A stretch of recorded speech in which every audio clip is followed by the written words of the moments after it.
Be able to hear and be able to see. There's no shade. Feel it from a distance. Doing my best. Big shoes. Hey, we'll try to go ahead and get this started. So 15 drills later, somehow or another, we managed to pull all this off and actually get everything through without some big catastrophe of a call in the middle of it. We don't get everyday house fires perfect. Every single one of them that we have stuff that we learn from and we get better at every single time. All right? So there was never like a disclaimer thinking that we were going to be perfect at this. When you talk to people like Captain Woody and Captain Mitchell, and it's the first time they've ever actually had one in a building with a full complement of people responding and trying to go through stuff. So this isn't about things that we screwed up. We all screwed up stuff. Every single day we did. And this is about what are the things that actually happened throughout all these drills that made them go well. All right, so that's hopefully the only thing that we're bringing out in this. Is we'll talk a little bit about some stuff that we probably need to avoid, but a lot of this really is like if you do a lot of these things, that's what made things flow extremely well throughout the whole process. And some of it's just different from us. The residential fire setting is what we kind of like wrap our minds around all the time. This ain't it. We have to be willing to do some things that do not associate well with that residential mindset to a certain degree. So the first things that you're going to see is like points of emphasis as far as like these were common themes throughout all 15 drills. An element of these showed up in about all of them. Initial fire flow having to be 500 GPMs for the buildings. That means 2 lines. But what also it means is just because you were tasked by the GOG that I'm the 3rd and the 4th engine that I got to get the 2nd line in place, let's make sure the 1st line's in place right first. All right, so that communication of let's all work together to get the 1st one headed down the right road, and then we'll start focusing on getting the 2nd one headed down the right road. It's a little bit of order of priorities. Even though you've kind of got a division of labor already established for you, this is the road we kind of want to go down. As soon as you confirm, gut feeling, multiple calls, any of the things that normally just let you have that notion, this is probably a working fire, pull the 2nd alarm. You're going to need the help. And you're going to need them there as quickly as you can get them there. And it's still a pretty slow process for them to show up on scene. So don't be afraid of that. One of the things, and we'll try ahead and hit this right off the bat, the GOVAP stuff is what's actually identifying the buildings that's getting the response plan on this. So if it is a building that's 4 stories above the lowest grade, so a 4-story building, then it has to be denoted in there as such for the response to actually come across the right way. Another thing with the GOVAP stuff for the next round, you're going to hear us talk about net pump pressure or churn pressure and things like that. If you find buildings and it's greater than 150, we need that in the pre-plan because that's the only way we're going to know how to match it up right. So some of your pre-plan information is actually going to get this. Right now we're sitting at about 186 buildings that'll get this dispatch. Okay, and that's truth be known, if we take it down, we're probably going to have the fire in one of those 4 or 5-story office buildings other than the high-rise. So you still need all this stuff. All right. The other great thing about this is it's going to bump your fire alarm response from what we are now with the 1-in-1 to where you're going to get 2 engines and 1 ladder on every one of those buildings in the fire alarm response.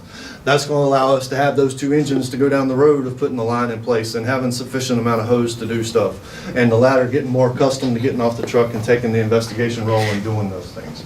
So all that's driven by what you put in the system. So we got to have good stuff for this to be able to actually go down the road. We'll get to some more times here in a minute, but if there was a general theme in all of this, slow down and get it right. Nothing that we do on this is happening quickly. Okay, industry standards somewhere around 1 minute per floor above grade to just get things in place. All right, so that's not getting started. That's just getting things in place. All right, so be thinking about that is an extra few seconds here and there to figure out what the floor looks like and to ensure that I'm pulling from the right stairwell and all those little check boxes that we're going to talk about is going to pay phenomenal dividends on it actually going well. If you don't do those things and you go down the wrong road, now we're 20-30 minutes from getting it recorrected. Okay, so slow down, figure out what's going on. We're trying to find fire first.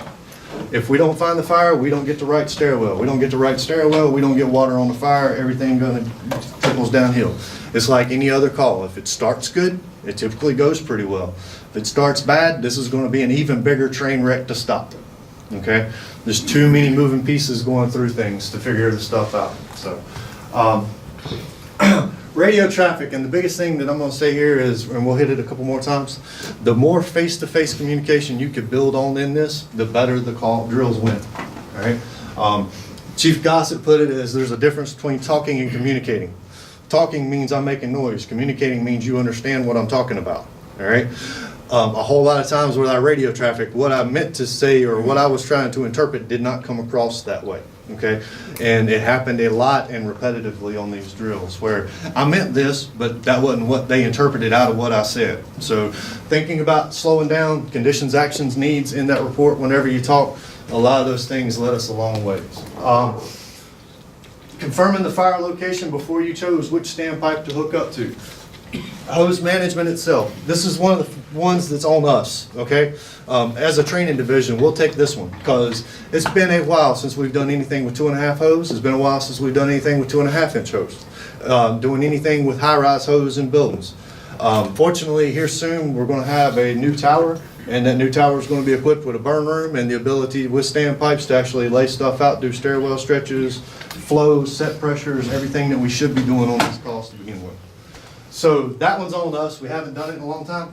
The biggest thing to bring out of that is just remember, if you're one of those guys and your crew's one of the ones that's the slack company, they're managing slack for the thing, don't leave.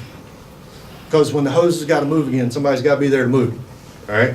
So we've got to actually maintain our positions on that hose line so that it can move whenever they call for it to move. Communication between fire attack and search being face-to-face.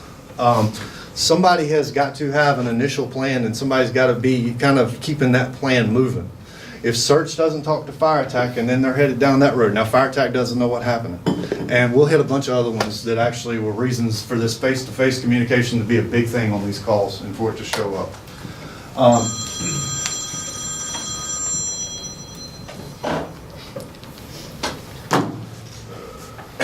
Tool selection is appropriate for the building. And it's just thinking about the building itself before you just say, I'm always taking all this. Think about where you're going. If you're the brick team at Renaissance Plaza, it's a 100% concrete building. There's probably not a saw you're going to take up there that's going to do us a lot of good. Okay? So think about my tool selection actually lining up with what I'm doing and what I need and not just being cookie cutter stuff. We need to kind of match it to what my needs are going to be at this. The other thing with tool selection, and we're going to get into this a whole lot more as well, it's not the normal fire. The normal fire, where's our toolbox at? 40 feet out in the front yard. We've got to build us a toolbox somewhere in there to put all that stuff in so that we've got that ability to actually go and access that stuff. And that's completely out of the norm for us operating anywhere. So we know that these are some of the things that we're talking about. This last one's on us as well. Utilizing the floor below to actually lay out the hose. 12 years ago, when we first went to lightweight 2.5 inch hose for high rise, we actually taught everybody to push it in stairwells up as high as you could and let gravity feed it down. About 4 years ago, after they showed us all these firefighters that received extreme burn injuries, because what happens when you open the door to the fire room? There's a whole lot of heat and smoke and stuff sometimes comes out. And if you're above that, you're in all that. So we had injuries and line of duty deaths and a lot of things that said, oh, that's not a good idea anymore. Let's quit going above that. Again, that's on us because we haven't relayed that information to everybody to get us going down the right road. Interior size up, and this is another thing along the lines of slowing down.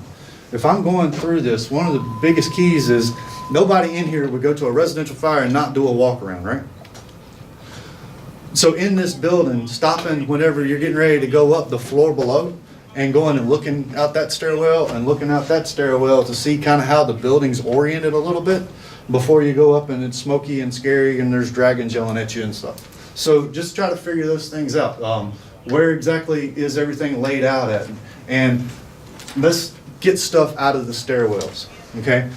If we ever actually have people trying to dump into those stairwells, it's going to be horrible enough for us just to try to manage it. The last thing we need to do is plug it up even further with cans and bottles and hoses and everything else in the world being staged in those stairwells. It just doesn't work out real well for us. Fire escape plans, that's required on every public building in the world, okay? That's one of the things that y'all are checking for whenever you go out and look for stuff, right? So rip them off the wall and use them.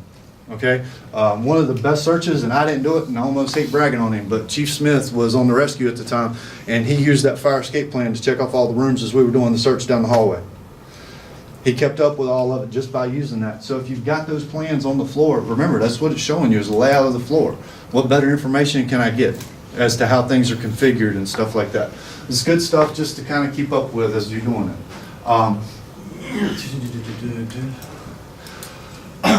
Just using the ticks, quickly identify location of fire. Do I have heat? Do I not have heat? How quickly can I run through and just try to pinpoint down where things are? The other little things that we could say is like using the tick. If you scanned and you had empty floor space, this is a commercial building. Some of these things have, you know, like 20,000 square feet on the floor. I'm not going to search that effectively. So every bit of that empty floor space that I'm able to check off with that tick and not have to go touch, the better for it. Search skills in general, we'll hit some stuff about search rope things a little bit later on. It's just things that we need to work on. And we know that we need to work on them and working on them together to try to get there. These were those times that I was talking about. All the calls when I was trying to tell units they were 1023. So as soon as I told the first unit they were 1023, I started a stopwatch and just tried to keep up with how long it actually took to get that first head that came out the door on the fire floor just to begin looking for stuff. That's where we're at. Somewhere around 8 minutes just for that first head to pop out on that floor and start looking to see where things were, okay? It takes that long. So an extra few seconds of relaxing and getting things right and getting stuff laid out the right way isn't a big deal. The thought that I was going to be stranded forever waiting on a ladder truck to come help me with the search, we kind of debunked and demystified. They were there. By the time everybody got off the truck, met with security, made their way around to the side of the building, figured out what we were doing and everything else. Even the calls where we literally held up the ladder 2.5 minutes after the first engine getting on scene. They were still there to be an asset to fire attack to be able to go find the fire. So you got time, and it's not a house fire. We've got to get it right. So, and then the 30 minutes literally in a building with fake smoke and a hose line charged with air. That's about how long it took to actually, and we slowed you down a little bit on purpose because there's some things we can't simulate in real life. But that was just to get the tip of the nozzle down to where the fire origin room was. Okay? And every fire, the fire had left the room of origin. We were trying to give you a big enough fire that it was a 2.5 fire. That's what this GOG is about. GOG isn't about something that's easily controlled with a can and shutting the door.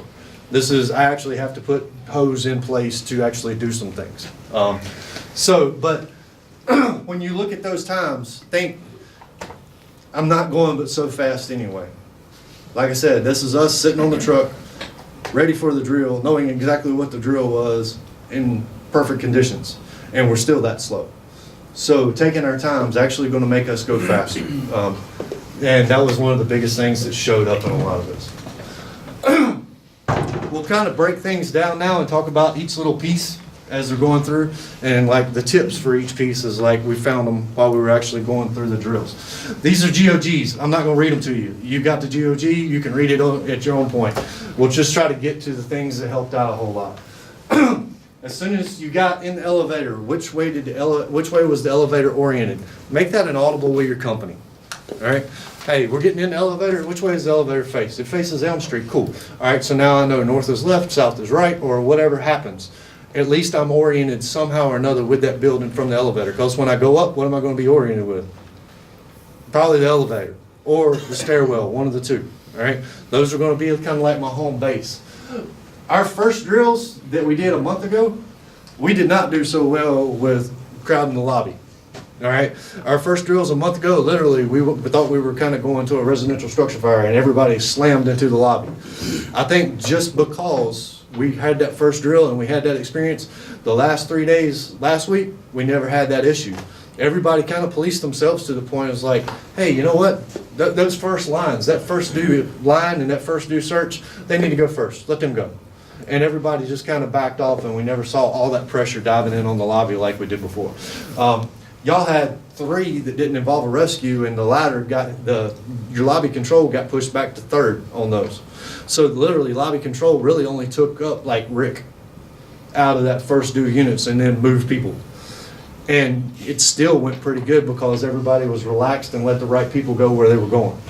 So some of those things helped out quite a bit. Radios don't work in elevators. So one of the better communications that we got out of the units was, hey, we met with maintenance, we've got this, we're getting ready to get in the elevator. I'm not going to hear you for a while. I've got to go up one floor, stop, make sure the elevator doors work. I got to go up 5 floors, check, make sure that we don't have any smoke or anything left in the shaft. Then I get to go up 5 more. And now I'm finally close to getting off on the 12th, and now I can finally start working my way up to do some stuff. There's a big chunk of time in there where you're not getting radio communications out and you're not hearing what everybody else is saying on the tack. And we recognize that. Just let us know you're getting in the elevator. That way command's not calling you for anything in the process. He ain't gonna answer me anyway when I get there. That one person on every crew staying on VR, if for some reason you hit something immediately, he can call from VR and get you. Or you can call out on VR and get to him maybe. So some of those little things were just good things that happened in the elevator that helped us out a whole lot whenever we showed up. This first fire attack group, this dude's got a lot on him, or gal. It's a busy plate, all right? And there's a lot of little things that they did that made the whole call go better, just off of that first person showing up on scene and hitting the right things. We're doing really good now at, like, windshield size up from the trucks, kind of short, abbreviated. We're just hitting the main things, fire, showing some command, and we kind of move on with life. Where's all the good information come from? On the TAC channel, after I do my 360, when I find out a little bit more about stuff, I'm able to kind of zone in on where the fire's at. That's the good information that we're getting back out. Conditions that we're actually associating with stuff. So don't forget to relay that that condition action need information out to the other units after you get on scene. I get on scene, I meet with the guy from maintenance. Maintenance tells me this is going on. Okay, I'm done with that. Let me at least, hey, we met with maintenance. This is where the fire alarm panel's telling us to go to. We're getting ready to get in the elevator. I'll be talking to you in a couple minutes. Just something so everybody's caught up with what you have. The other thing with maintenance, and we'll go ahead and hit this so I don't have to talk about it later. That dude has a plethora of information for you. Take him with you, okay? If you can get that maintenance guy, a lot of times we do this. Hey, where's your fire alarm? Oh, it's on the third. Okay, still complete. And then we take off. All right, come on. You can go ride the elevator with me anyway. At least come with me and go up to 12. Hey, what's 14 actually laid out like? Is it laid out like 12? Are all these buildings mirrored? What do y'all call this? What do y'all call that? Which one's pressurized? Which one's not? Y'all have a stairwell y'all are telling everybody to try to escape out of so that we don't try to climb that one. There's a ton of information that maintenance guy can give you if you won't just write him off. Okay? So think about keeping that guy with you and doing some stuff. And then relaying that information out. Choosing the correct stairwell to stretch from. If you do, like I said, we've delayed one ladder like 2.5 minutes. So if you're the first due engine, there's nothing saying that you still can't go up and try to identify the correct stairwell to pull from. You don't have to hang out on the floor below and just wait for somebody to call it. If nobody's there and you've got time, there's nothing wrong with that first officer walking to the top of the steps and looking down the hallway. And come down, go up the other stairwell, look down the hallway. You playing a role in identifying to pull the right one isn't that big of a deal. You got a call to make as well. Am I doing a stairwell stretch, or can we actually get the hose up on the floor and do it like a compartment stretch? If my eyes and my tolerance and what I've got confidence in my people may give me some different options there. So just some things to be thinking of. We didn't pay much attention to this one, and we probably need to do a better job of. Every floor has that little elevator lobby area. That's a protected area. That's where people are going for like safe refuge and everything else. The other thing is if we open that up to the fire side of the building, we just pumped all the heat and the smoke into our elevator shafts, and it's all going up, and we just lost our elevators. As soon as you get that top floor and that penthouse penetrated with any heat or smoke, your elevators are going to get shut down. Now you don't have your means of moving people anymore. So there were several calls where we didn't do a good job of protecting that lobby area. That's the reason for multiple stairwells. The stairwells are your avenue to attack from, not coming across through the lobby to get to the other side unless you just have to. If you have to, so be it. But try to think about protecting those lobby areas as much as you can. Communicating with search. And this one leads kind of into the last one, which is something that's a little bit different for us. gotten to the point where our officers are the first ones in the door. They got the tick, they lead the way, especially engine company standpoint. I'm leading the line to the fire. I'm not hanging out in the yard. I'm not hanging out in the back plate. I'm taking my nozzle guy with me. We're going to go find the fire, put the fire out. And that's the way we operate. We can't do it on this call. If you're the first officer up there, it's kind of like the Rick scenarios that we had a few years ago. If somebody kept the plan going rather than the plan having to be reinvented all the time, it went a lot better. Same thing with these. If I'm the first officer up there, I'm making a plan for what that first line's going to do. The second engine's going to get there. I'm going to hand off leading the nozzle to that second new engine captain, because somebody's got to meet with the third engine and the fourth engine and tell them what they got going and where I need the next one. Somebody's got to meet with search so they know what the search plan is to be able to relay that information on to the next search team. Whenever the division chief hits the floor, putting him on the floor is no good if there's nobody there to catch him up on everything that's going on. So now that officer's already in place. Hey, we've got our first line stretched, it's getting pushed down the hallway, the second line's coming off this floor, it's getting staged here. Search has already started on this side, the second search group's working on the other wing. Here you go. Now he can go do some things. But you had to have that one person initially to kind of build the plan and put people into positions. And you also kind of need that person for all of us other ones that are coming on scene to go find somebody. It's like, I'm trying to find somebody so that I can relay the information and pick up. This guy, knowing that search information, would have saved us a lot of duplication of efforts on searches where companies searched the same thing multiple times before we moved on to something else. So this is a little bit different from us. But all the drills where that person took that role and actually ran things, the whole drill went better. Okay. How does the building itself label the stairwells? If the building's already got a labeling system, it's probably a good idea to go with it. All right.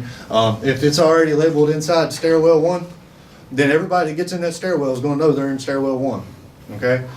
So that's something that, you know, if that first dude has time and thinks about it, that's something else they can kind of pick up. If there's no labeling system whatsoever for it, maybe they can call one. I don't know that that's the perfect time for it, so we'll talk about it again here in a little while. Second arriving fire group, basically this is the second due truck. Pump pressures, and just make sure what we talked about with the GoVap stuff, if the pump pressure is greater than 150, we'll get it in there so that we'll actually have it when we need it. You're the RIC team for water supply. If it's supposed to be pumped at 186, we show up and pump it at 186. If anything ever happens to that fire pump, the people on the end of the nozzle never know that anything ever went down, because we're matched up pressure for pressure.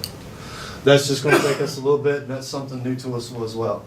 That second due officer taking that line officer role on that first in hose line.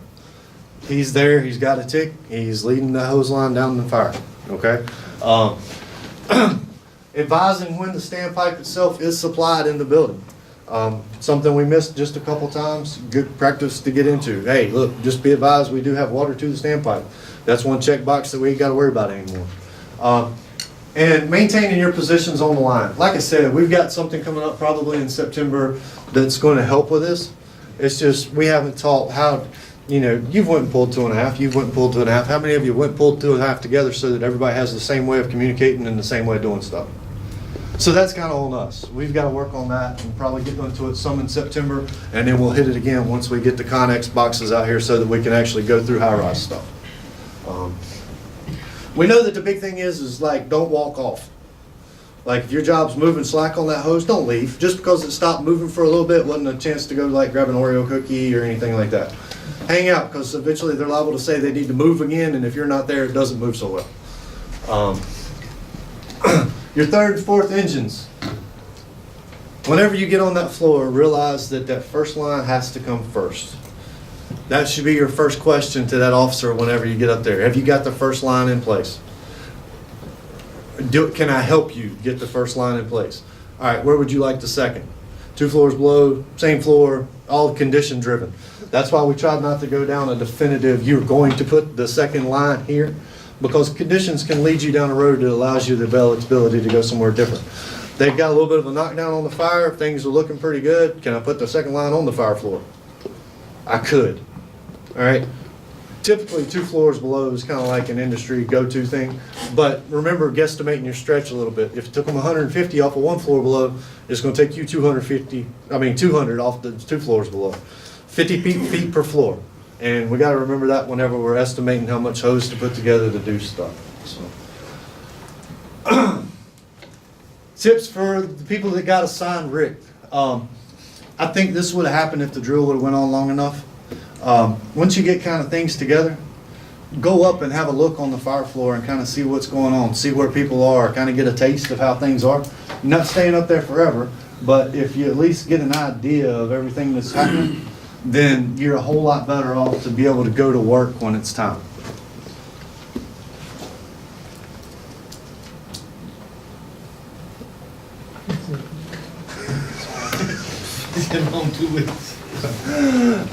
So ascending in an idea just of what's going on up there. If we don't get an idea of what's actually going on up there, we're not going to be as effective if we have to go do it. Just to the point of maybe even like where are units located at on that fire floor. That'd be a good thing for Rick to know. Choosing tools appropriate for the building, we've already covered that. How much help do you need? Okay, you've only got one company that's pre-designated that's going to come and be your assistant. Is that enough for you to be able to pull off what you're doing? And whether we like it or not, this Rick team just got a whole lot of other assignments that are kind of not associated with Rick, but they're handy to have around to be able to do stuff. From organizing that equipment staging room, like I said, we got to build that hardware store on the floor below. They're already on the floor below. They can help me build that hardware store a little bit. I need all fire hose to go to this floor. I need all bottles to go to this floor. I need all extra tools to go to this floor. And then just get them somewhat organized. So whenever first line says, I need a section of hose, it's not riding on the back of somebody else's air bottle somewhere else inside the building. It's somewhere we can actually go and get it and put it to use. All right. And that's kind of new for us as well. The other thing is that Rick team's probably going to get handed victims. If I'm search, I'm trying to figure out a way just to get victims fire floor below the fire, and something else for like that 3rd and 4th unit engine. Be willing to help move victims if they come to you. If somebody brings you a victim and there's 4 of you in the stairwell, y'all can get them down the stairwell to the floor below so that the search team can go back to work. All right, we're all in this together. We're all in this to be able to move through things. So be willing to help if you're those other units on scene to try to get them down there. But Rick could be the ones that's actually picking up the victims and moving them from the stairwell to the lobby so they can get picked up and sent away. And that can go all the way down to like the 3rd floor. How many people want to haul victims down 3 flights of stairs? If I can get them down 1 flight and over to the elevator and the elevators are still working, use the elevators to get them out. We can still utilize lobby in some form or fashion on those smaller buildings just to move people. So think about how much help you're going to need. That first arriving ladder as far as the search group, and then rescue 5 or the second ladder. Common theme.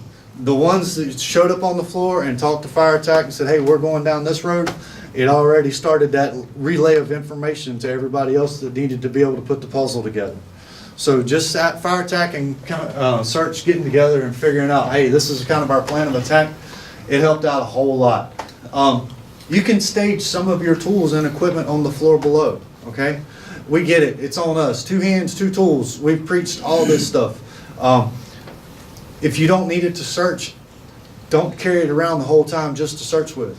Park it so that I can be a little bit more efficient, okay? If I don't need it right this second, is it something else that's weighing me down? Like one of the things, hot topic in the fire service is how much can I do with a fire extinguisher? You can do a lot with a fire extinguisher when you have doors, okay? If this fire has gotten to the point that I need a 2.5-inch hose to put it out, my water can's not going to do a lot for me, okay? So there may be times that I could stage some of those cans rather than everybody trying to carry one with them, okay? There again, equipment on the floor below so that I can probably move a little bit more freely, all right? If somebody takes your water can because they needed it at the moment, we'll get you another one. It's okay.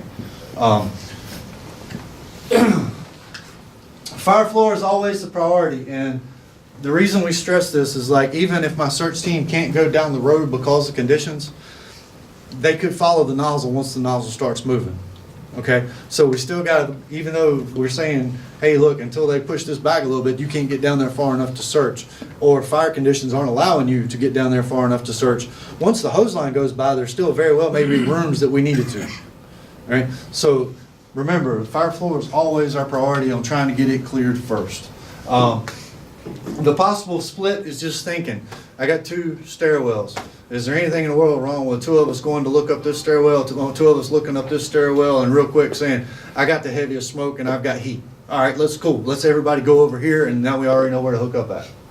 And we can split up and actually kind of pick out some stuff pretty quick. Remember what I said, this plan goes into effect for anything 4 stories and taller.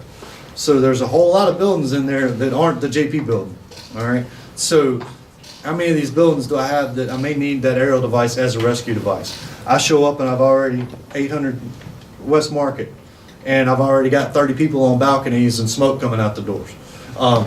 Probably not that many because of how that thing's built, but anyway, you get the idea. If I've got to use that as a rescue device, I gotta leave somebody, like 2 people with it to be able to actually make that work. So if you're gonna use the aerial, be thinking, hey, look, I need people out there with it. My search team just got diminished because I still gotta go inside and do stuff. The search rope. Any commercial structure, if you're assigned search, we stress that you take the search rope with you. We don't tell you you always have to deploy it, okay? So there are buildings that are configured where you don't need the search rope. If I go to a hotel, I've got 1 straight hallway goes down the middle of the building. I may not need a search rope for that. Has anybody in here ever done a rope search and said, man, that was awesome? Yeah, everybody raise your hand. That was amazing. But it doesn't go well. Every time we use a search rope, it doesn't go well. It's an added hindrance. So can I keep up with where I'm at without it? There's already a hose line down the middle of the floor. I can probably search off the hose line. Use it if you need it. Take it with you. Use it if you need it. And it is a good thing. It's just sometimes it may be more of a hindrance than it is a help. Searching back from the fire, we've already hit. The other thing is, if I'm that second up search team, I need to know what the plan was. So if fire tech can't give it to me, I'm probably trying to find you. I've got to know what your plan is so that we don't keep duplicating the same thing, going in this endless spiral of doing the same motions, all right? I've got to talk to you and figure out what in the world it is. I said, I don't think it's a secret. You didn't come up with a search plan and say, this one's all mine. I'm keeping it. So figure it out for the other one. Our very first ones of these, whenever we did it, I think everybody read the first GOG and said, man, the second ladder is getting screwed because they could be searching and doing all this other stuff. And as soon as we ran the first one, everybody was like, how do we get lobby faster? Because of how big of a role it played in actually getting stuff moving and doing things that were positive for us. So that lobby's got a lot of things that they were able to assist with. If for some reason it's not going right, lobby does have to be the one to kind of grab a hold of it and say, hey, I need these units to go now. Y'all can wait. And kind of get that prioritizing of who needs to be going up first done for us. Originally, we had the engineer trying to get some ventilation stuff started, and the first round, he was removed from that equation. Right after the first round, we realized that was a mistake. They needed the engineer with them to help do the lobby stuff. That extra set of hands and that extra voice to get some things rolling paid bigger dividends than what he was able to do by himself with a fan. So the other big thing that we found out, and we had a few that did this, and we were like, that's rock star moves right there, is the guys running the elevators, the amount of information they could give the companies going up. Hey, remember, we're facing Elm Street whenever we get off the elevator. North stairwells to your left, south stairwells to your right. Here's one of our fire plans that you can look at on the way up. Right now we're going to 14. There is no 13th floor on this building if that's the case. You see with that little bit of time that they're in that lobby with that unit taking them up, how much information they could have gave to that, and it like decompressed the entire scene and painted perfect pictures for people as far as where things were. Staying oriented in these buildings was a little bit of a challenge to begin with because we're not used to it. So that information being passed on to everybody as they're traveling in those elevators was a big thing to keep them that way. There's nothing lobby's doing that makes them need a tick. If search has another tick, it helps them. Okay? Same thing if I'm like the fourth due engine. Probably not a whole lot good my tick's going to do me at this present time.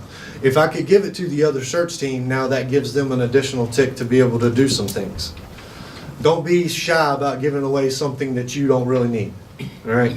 And lobby's the perfect case, because as soon as that guy gets in the lobby, he can say, here, and he can hand it to the second up search crew. Now they've got 3 cameras to be able to use. Anybody not think the tick's an important thing to be able to use searching? And the more of them you had, the better you'd be. So think about handing off some things to try to help stuff out. We changed this when we went to the second one, and every drill that we had, it worked pretty good. Just by those guys that were in the elevators running up and down, automatically going to LOC and just using that. We started off on VR, but then VR became our fallback if it ended up being a Signal 10 building. So we put them on LOC just to try to keep them off of a channel we were probably going to use anyway. And so far it worked out pretty well. The other thing with VR was if we ever went to put the repeaters in the position, if you got a building and you think you're going to use that repeater at some time, play with it. Because it ends up actually tying like VR and whatever TAC channel you're using together. So you get double information coming off of both of them whenever it gets fired up. So you got to understand what's going to happen with that. And that's the other reason that we put them on LOC rather than VR. I think it worked out pretty well whenever the engineer stayed on LOC and kind of coordinated who needed what, and the officer stayed on the TAC channel to keep up with what the actual needs were so he could get it moving. And the engineer kind of kept in contact with the 2 guys in the elevators the whole time so he knew where they were and what they were up to. So those things were kind of beneficial. Ventilation group, the biggest thing was the building system is probably going to be the best way to ventilate if it'll do it.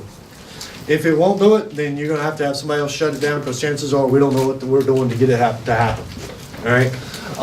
From that point, the biggest thing that we're hopefully trying to do is pressurize our attack stairwell, and then we'll worry about the other one if we can after that.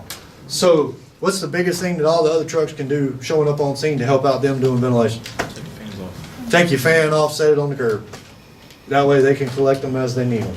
All right. So just be kind of thinking about those things.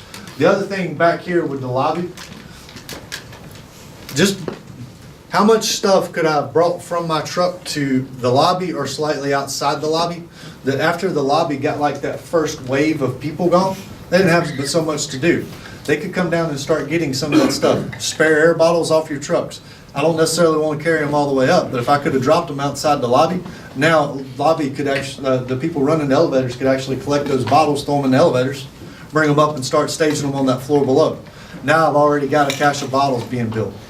There's stuff that we could bring to show up with like an outside equipment staging, that stuff's going to get delivered to that working floor so we can have that hardware store, so to speak.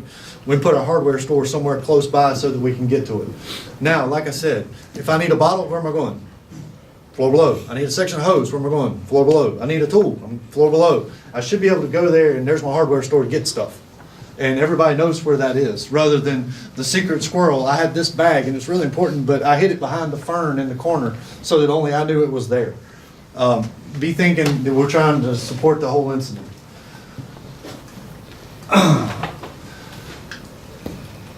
Don't forget ventilation's role in search efforts. And I think this is another one of those that if the drill had gone a little bit longer, then we would have maybe seen this happen. But because the drills kind of got short, because we had to run 4 of them in one day and get you out of there, is somebody's still got to cover those stairwells all the way to the top floor. That's a ventilation role. So after we got some fans established, I got a whole company, they can go up those stairwells just to make sure. How many of you got buildings in your territory that when you go out in the stairwell, you can't get back in? Everybody does. All right? So somebody's got to be able to go clear those victims that may have went out there, realized it was hot and smoky, and then went somewhere else. All right? The other thing that once they've cleared them to the top floor that person can do is advise conditions on the top floor. Smoke and heat rise. If they don't have if they got clear conditions on the top floor and they radioed that back to command, that's one less thing they've got to worry about right now. We got to pick it up later, but right now it's not a big deal because there's nothing up there. Or they clear those stairwells and then they realize, hey, we got a significant amount of smoke on the top floor. All right, now we might have to start trying to do something with those people. So just some things to be thinking about. Good things to be able to communicate out to command. Announcing that arrival assignment, and we will reinforce that is when you pull the air brake. That is not 6 blocks out because you want something cooler than what you think you're going to get. All right? So When you pull the air brake, pay attention to the other ones. That's when you say, I'm the third ladder on scene. I'm fourth engine on scene. Be willing to re-communicate that whenever a command shows up on scene, okay? Because like we talked about earlier, the guy that's there first, he said he was in command, but he probably didn't get any of that traffic because of the amount of time he spent in the elevator. He doesn't know who his third engine is. He doesn't know who his fourth engine is. He doesn't know any of that. So a couple of times, like we went back to autopilot, and the car showed up on scene. The first thing the car called command and asked for was what? Hey, what were all your assignments? That dude ain't got a clue because he missed half of them while he was in the elevator. So if you hear that communication, what are your assignments? Then it falls back on us again to say, engine 7, we were third due, we're already headed that direction. Engine 14, we were fourth due, we're already headed that way. And then he can get his people plugged back in and know where things are, and it worked out pretty well. Stairwell door designation on this call, with this drill and that building, north and south worked well. And it's because that's what the building calls it, that's what the maintenance guy referred to everything is. That's how the most of our fire alarm panels are laid out, is directional in how they enunciate things sometimes. But whenever we started down that road, if you go down that road, just kind of stay going down that road. All right. One went a little bit hokey one time because we were doing north and south. We'd already identified that the fire was in the north stairwell. We'd already got the hose line to the north stairwell. Everybody knew where the north stairwell was. And then we wanted to change it to Alpha and Charlie stairwells. And everybody was like, I don't know which one I am now. So if you're already headed down the road, we know it's a bad idea if you try to move it. But if you're inside stairwells and the stairwell's labeled stairwell 1 and every stairwell's got stairwell 1 on it, might not be a bad idea to use stairwell 1. You got some pretty prominent things. Other things that I think would have worked phenomenally, somebody with a grease pen. Anybody with a grease pen that was willing to say, this is stairwell A, this is stairwell B.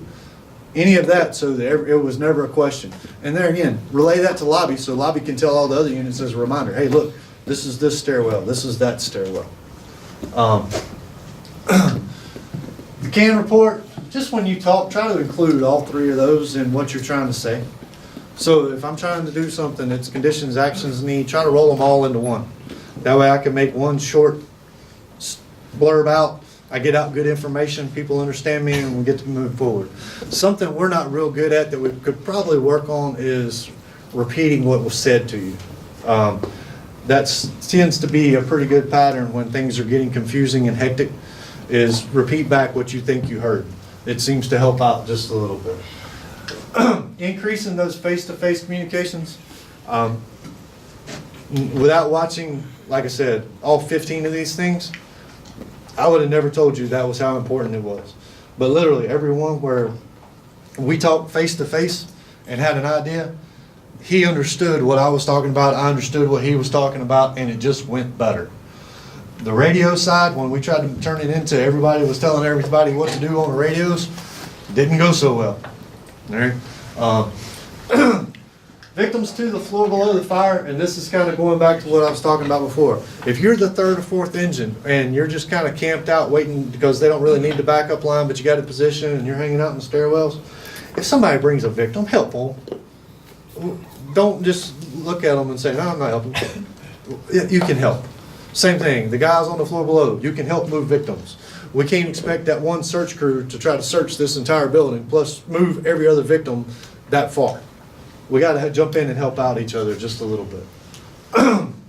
Second alarm assignments, the big thing here is we've got to get to the point that we can maybe go through and try to plug some of this in and see how it actually works at some point in time. I just don't know how that is. We know that we've got some other tools and stuff that we need to add into this out of that second due. Probably some additional hose just in case you were to burst something, things went bad, you need to put a third line into operation. Some fallback stuff. Maybe even somebody bringing up a 100-foot bundle of inch and 3/4 for doing mop-up stuff after we knock it down so we can kind of scale back a little bit. But all that's like secondary. The idea of this GOG wasn't never to make this entire thing unfold seamlessly. It was just to get initial operations started without things being too hokey. All right.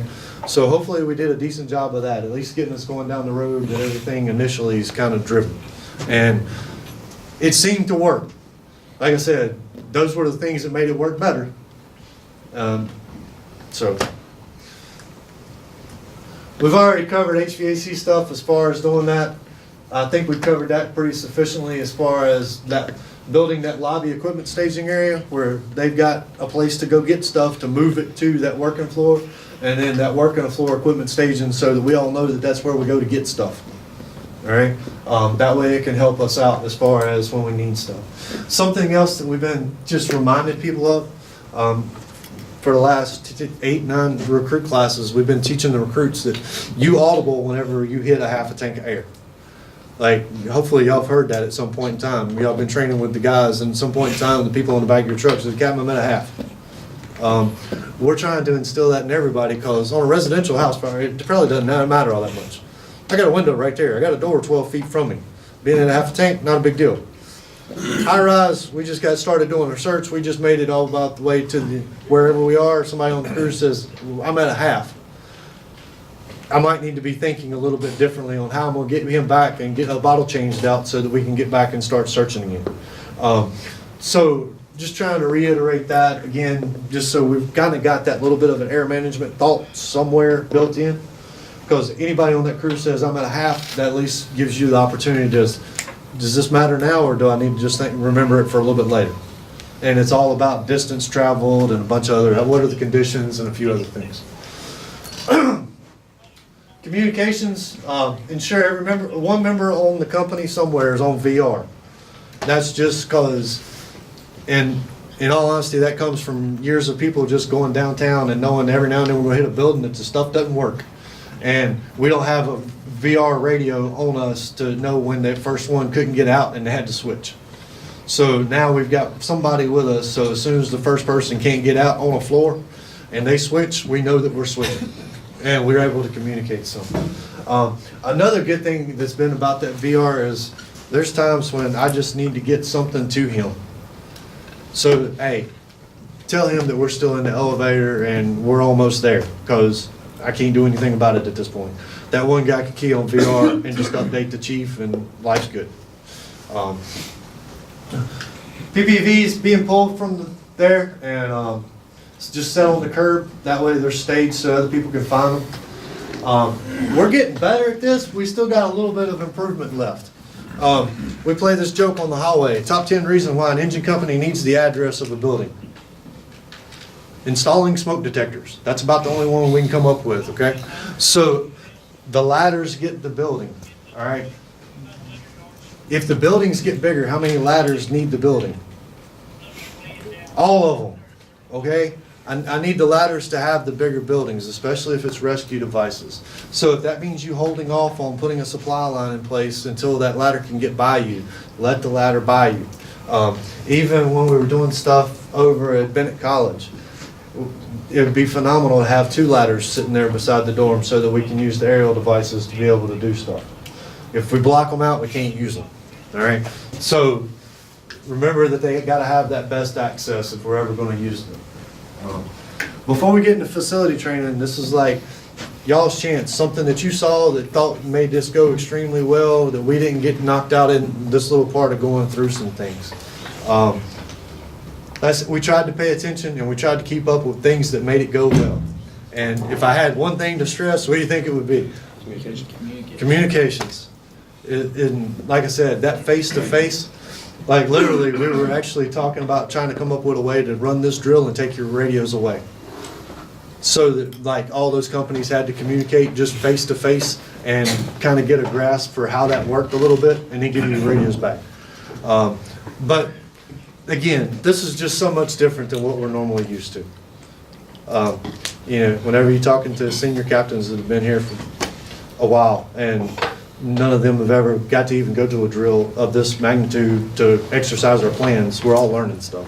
So, yes, sir. Just one thing that hit me is when the property rep told us we had one stairwell that was pressurized, all the employees are trained to leave the building on that. That's going to be the best one for us to use, but it's going to get kind of crowded. I guess just the situation is going to dictate. We've got a video. We're going to try to put it up. And this was literally just a fire escape drill that a building did.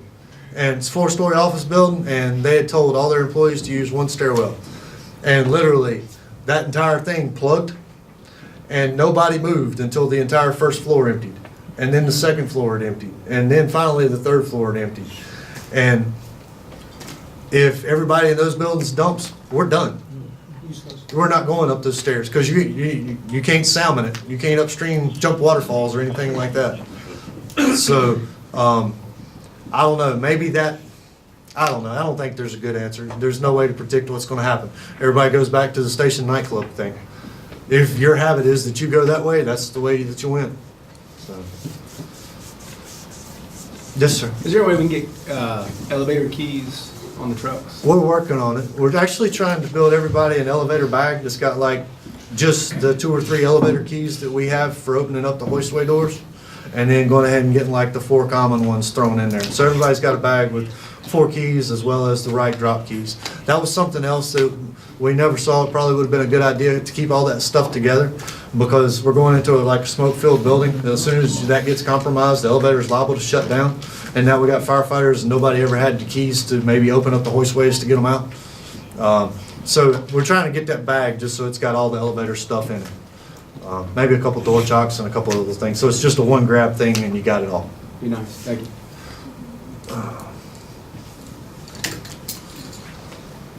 Yes, sir. I think you did a good job emphasizing the CAN report. I think it's a great way to go. And I would just sprinkle in there that occasionally when you're doing something, if you want to go ahead and throw a par in there, that helps the chief who's in that car worried about you. Because that way we don't have to break the action and actually call for a par at any point. If you all clear on Division 15 with a par, moving to 16, you've done 2 things. We know the par and we know where you are. And that really makes things a lot easier for us to keep track of where you are.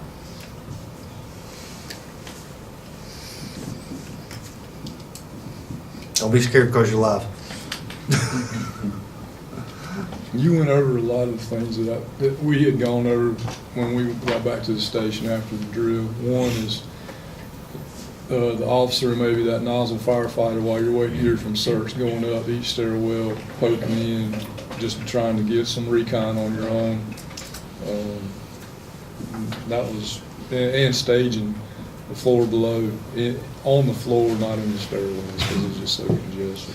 And like I said, the hose stuff's on us.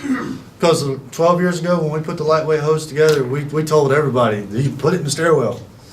And now we're figuring out, nah, that floor below is a great place to get everything stretched out.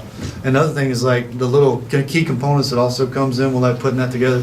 It's like you got to charge that pretty slow. That way you don't get you don't get it shammed up underneath doors and a few other things.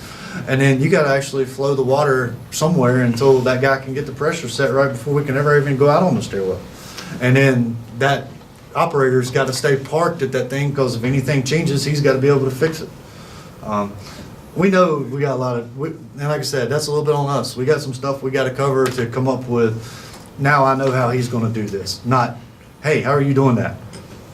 So we know we got some stuff that we got to do from that side. But that floor below, I don't think we realized how important it was just to kind of keep things. We do know that we got to keep stuff out of the stairwells, though.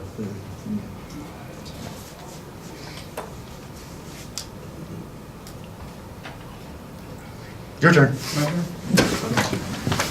We'll do facilities real quick and we'll take a break before we start the Is everybody familiar with the facilities training?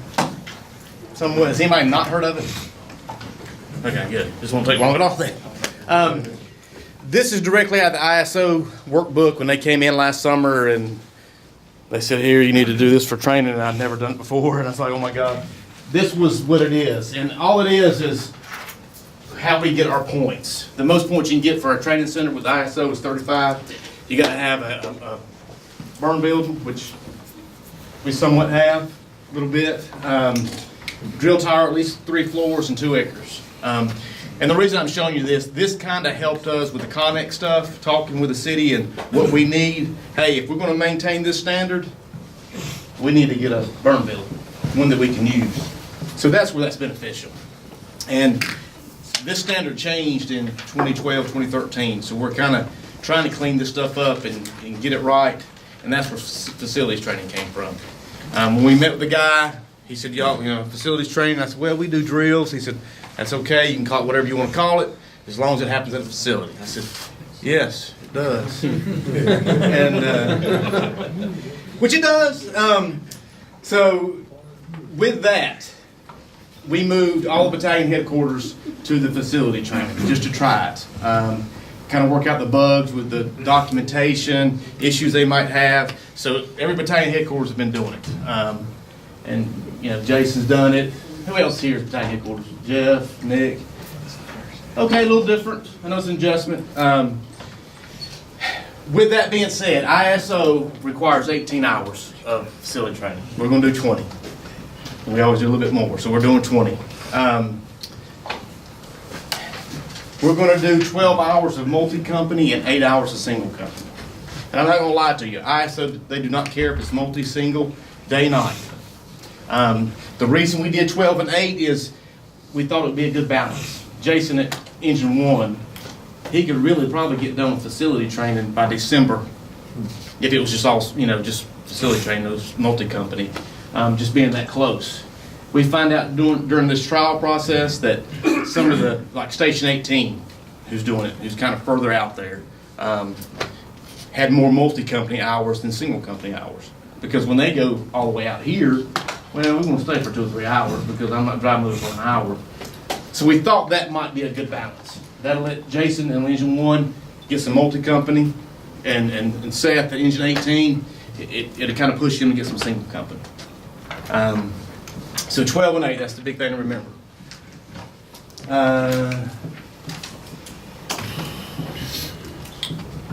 What constitutes a facility? I asked the guy that, and he said, it's a purpose-built training facility, which is pretty self-explanatory. So with that, of course ours, right? Our training center. We've got Guilford Tech. We've got Summerfield. We have Northeast. Went out there last week. They've got a really nice, it's a little far out there, but it's a really nice facility. And Fire District 13's place. We can go to any of those, and you can count towards facility training. Okay. With Guilford Tech, it's still a phone call to see fits. Call them, email them. They'll let you know if you can use it. Summerfield and Northeast. Summerfield's got it done. Kevin Preston's working on it for Northeast, but it's going to be a form on Central Station. You click on Summerfield, it'll be a form. Ladder 14 wants to use vent prop on this date. You submit, it goes directly to Kurt Daniels, and he'll let you know if you can use it. So that's hopefully Summerfield and Northeast is doing that. And I need to get with Chief King and talk to him about it. But they got a little bit of stuff out there. I think Captain Hill's worked on some stuff out there. So any questions about the facility itself? This is going to be a big change. So with live burns, high-rise drills, acquired structures, that does not count as facility training. Okay, so we'll get that term out of our head as far as drills and us getting our 8 drills, our 24 hours. My God, I'm gonna get my 8 drills. Push it out of your head. You're just concentrating on facility training, hour for hour. But it is at a facility. Some of y'all are doing it. What do y'all think? Any issues? They won't know your voice in the microphone, I promise. Biggest thing is the schedule. Just make sure you cheat everybody's. Because we'd come out here before, we're always having to work on the truck and peel off and knock an hour out of single company while we work on the truck. Yeah. Just gotta make sure everybody's on the same page. Is this gonna start this year? July 1st. Okay, so, because I thought, my understanding was what I'd planned on, because most of my guys are done. Right. We've got enough facility hours and training, multi-company training or somewhere else to equal more than 18, Yes. or 20, whatever. Yeah. This year's going to be a little jumbled up. And for the lieutenants that are out there listening or whatever, we've had transfers, we've had promotions, we've had lieutenants float everywhere. This year only, as long as you have a combination between drills and facility that are more than 20 hours, we're good. I can explain that. If ISO comes in, I can explain that. So you're looking in over 20 hours. But with that, Nick, what you said is one of the benefits, I think, of the facility training is JR calls Nick in the morning and says, hey, I need your truck down here. It'll be about 5 minutes. Get you right back in service. and then you might be here for an hour. Well, just jump on the drill ground, get you some facility training. You're not planning a huge 3-hour drill. It's just right there. Hey, I can jump on the vent prop, stretch some hose, climb through the maze, do some SBA work, and it's while they're working on the truck.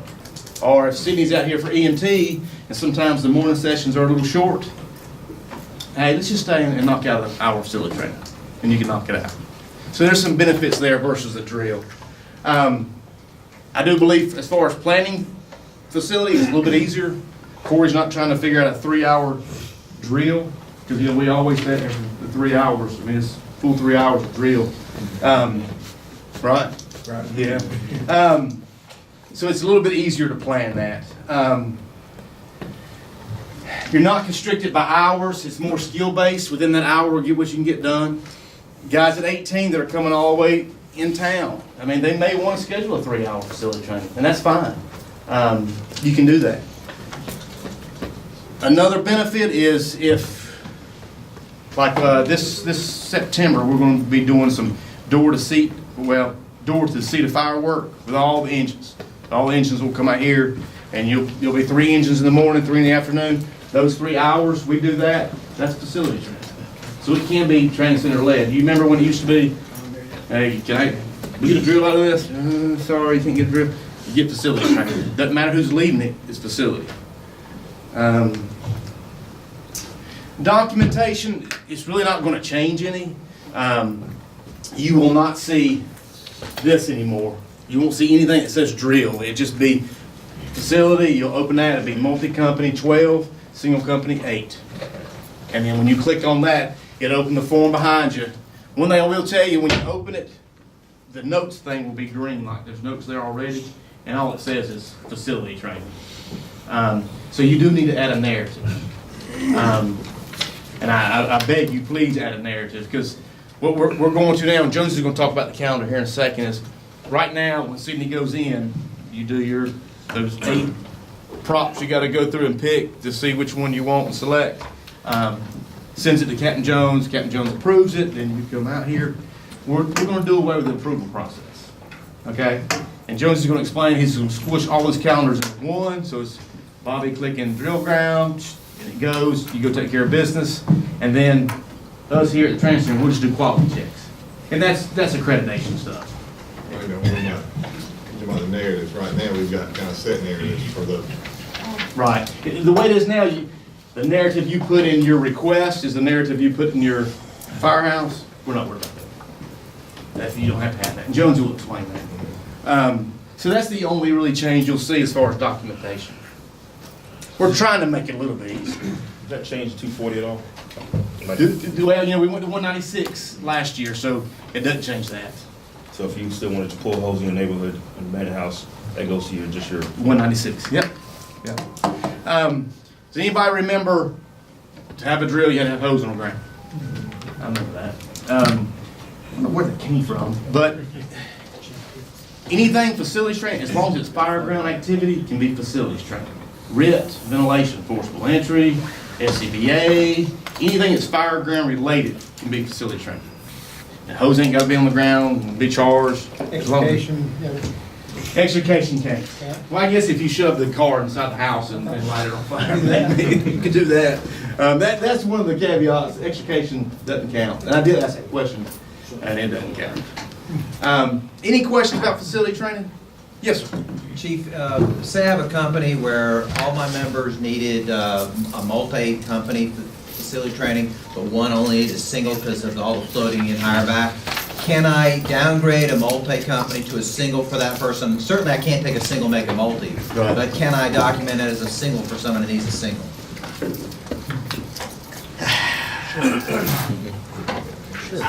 Yes, Cindy says sure. Okay. Me personally, I don't have a problem with that. I just ask of you to not do it a lot.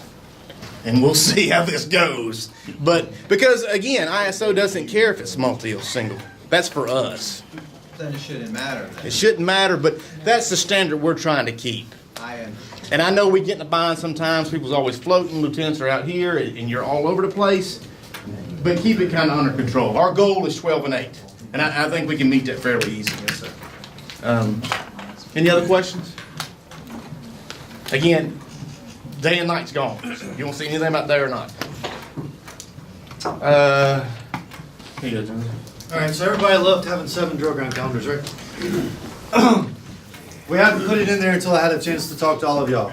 There's going to be a calendar shows up that just says PSTF drill ground, all right? And eventually all the other ones will disappear. So once the one that says just drill ground shows up, just put stuff on that. Pretty easy from your calendar, all right? I get them sometimes from the battalion calendar. Don't do it from the battalion calendar. From your personal calendar, whenever you do this, go in, new meeting. 2, if you want to put your crew members on there, so be it, all right? Where it says subject, the only thing that I need you to put on there is ladder 14, Fire District 13. So L14 dash Fire District 13. Guess where I know where he's going? Fire District 13. Same thing, ladder 21, vent prop. That way we can all just open one calendar, we can see everything that's going on, and it takes out all this confusion of like the 9 and 10 different calendars. We're trying to fix stuff from a standard that changed in 2012, okay? But we're trying to get it back to what it's supposed to have been since 2012. So unfortunately, yes, it does have to happen at a facility, but it does not stop you from doing all the awesome things that we're doing out there in the streets. Something else that you're probably going to see is like, there's a lot of contract training that we've been doing that's gone undocumented that we get good credit for, and I think it's awesome stuff when we train with contract units. But the only place we ever called it was if we actually put it in as a drill. So now you'll see where that contract training for some of our outline stuff will go up because we're training with those companies, and you're going to see that stuff move probably to where all of your training topics have, or we're training with contract agencies and stuff. So, everybody good? So nothing in location? The only thing the location is whenever you pick your rooms. So you're going to go pick rooms and pick your battalion calendar and pick that one PSTF drill ground. Put those 2 in there. It's going to show up for the chiefs to have their side, and everybody and their brother can go see that one drill ground calendar and know everything that's going on. So we can do the normal thing that we do about May or June, start calling everybody that's got something on the calendar. Hey, I've got such and such. Can they come hang out with you because they need this? Yeah. Everybody good? That's July 1st. So don't sweat it now. So this year, this July 1st of 18 to June 30th of 19, as long as we have a combination of over 20 hours. I know it's going to be all over the place, and I realize that. Has everybody signed the roster? I'll put it in. I've got some of it in already, but I'll put the rest of this in. Q School prep class. I know we did the prep class last week, and it was on C shift. I've had a lot of people questions, things like that. I sent the firefighters a video today with a link to that video, but we are going to do another prep class. I think there's some concern about some stuff not being in the video, so we're just going to go ahead and do it in a prep class. So if you talk to you guys and they're doing Q School April 23rd, 24th, it may be a good idea to come just sit through it. So if you will take a break, Mr. Nunn should be here probably in the next 10 minutes. And we'll do the sexual harassment. That sexual harassment lasts about 40 minutes. And you'll be out.